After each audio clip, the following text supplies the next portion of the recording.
नमस्कार मित्रों, एक बार फिर आप सभी का स्वागत है इटर्नल ट्रूथ हिंदी में। मित्रों, बहुत समय पहले की बात है। चीन में एक राजा हुआ करता था। वह अपने पुत्र के भविष्य के बारे में अत्यंत चिंतित रहा करता था। एक दिन उसने सोचा कि अब ये बड़ा हो चुका है और इसे शिक्षा की अत्यंत आवश्यकता है, जिस वजह से वो राजा अपने पुत्र को लेकर के एक बौद्ध भिक्षु आश्रम में गया और वो उस बौद्ध भिक्षुक से कहा कि हे बौद्ध, मुझे अपने पुत्र के भविष्य के बारे में चिंता लगा हुआ है कि यह एक अच्छा शासक कैसे बन सकता है। आप इसे एक अच्छे शासक होने का जो गुण है वो इसे अवश्य बताएं और इसे सांसारिक ज्ञान का बोध कराएं। इस पर उस बौद्ध भिक्षुक ने कहा कि हे महाराज, आप इसे यहाँ पर निश्चिंत होके छोड़ सकते हैं। इसके शिक्षा का ध्यान हम खुद रखेंगे। इस प्रकार वो राजा उस बौद्ध भिक्षुक के पास अपने पुत्र को छोड़ के वापस अपने राज्य को लौट गया। कुछ दिन अपने साथ रखने के पश्चात उस युवराज से कहा कि तुम्हें अभी कुछ दिनों के लिए जंगल में रहना होगा।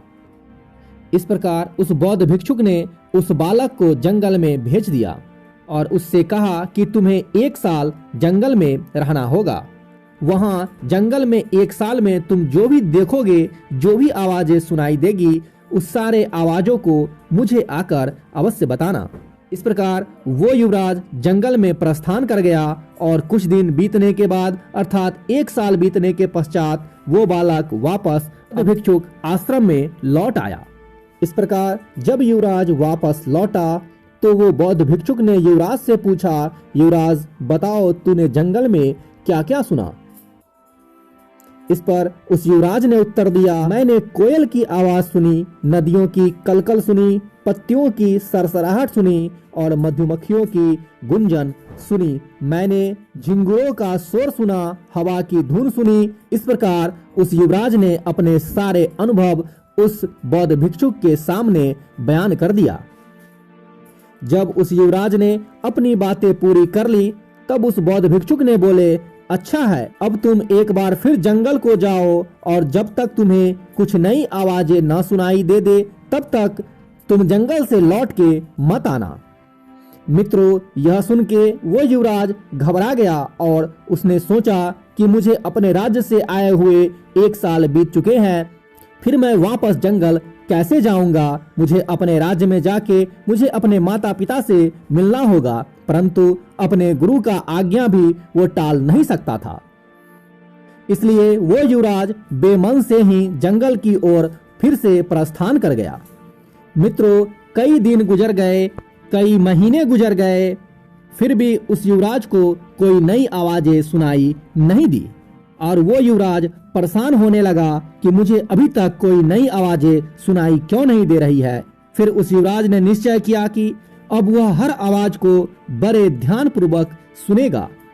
इस तरह वो युवराज ध्यान मग्न होने लगा, नई आवाज सुनने का प्रयत्न करने लगा। फिर मित्रों, इस तरह उसका अभ्यास निरंतर चलता रहा। फिर एक सुबह उसे कुछ अनजानी सी आवाजें हल्की हल्की सुनाई देने लगी। इस घटना के कुछ दिनों बाद वह युवराज वापस लौट के उसी बौद्ध आश्रम में पहुंचा और अपने गुरु से मिला। तब उस बौद्ध भिक्षुक ने पूछा कि युवराज, तुम बताओ कि अब तुम्हें कोई नई आवाजें सुनाई दी है? तब इस पर उस युवराज ने कहा, पहले तो मुझे वही ध्वनियां सुनाई दी जो पहले देती थी, लेकिन एक दिन जब मैंने बहुत ध्यान से सुनना शुरू किया तो मुझे वो सुनाई देने लगा जो पहले कभी नहीं सुनाई दिया था। मुझे कलियों के खिलने की आवाज सुनाई देने लगी, मुझे धरती पर पड़ती सूर्य की किरणों की आवाजें सुनाई देने लगी, मुझे तितलियों के गीत की आवाजें सुनाई देने लगी और घास द्वारा सुबह की ओस पीने की ध्वनि भी मुझे सुनाई देने लगी।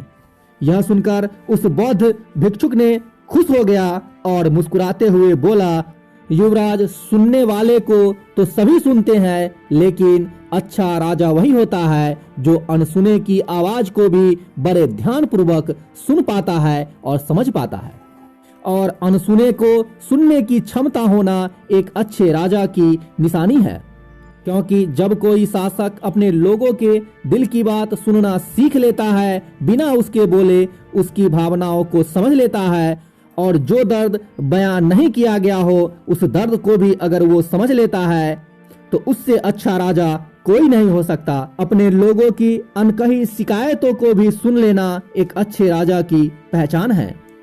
इस प्रकार उस बौद्ध भिक्षुक ने कहा कि केवल वही अपनी प्रजा का विश्वास जीत सकता है जो कुछ गलत होने पर उसे समझ सकता हो और अपने नागरिकों को वास्तविक आवश्यकताओं को पूरा कर सकता हो।